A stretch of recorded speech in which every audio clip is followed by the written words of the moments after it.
In this video, I will show you how to download and install Watch the Outlast Trials. First, we need to download the Steam app.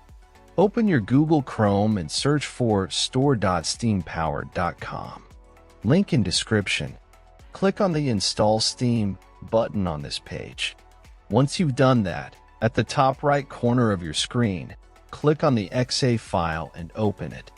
Complete the installation, and once finished, open your Steam app. In search bar, type the Outlast Trials and drop down you will see the game. If not, check video in description. If you see the game in drop down, click on the game.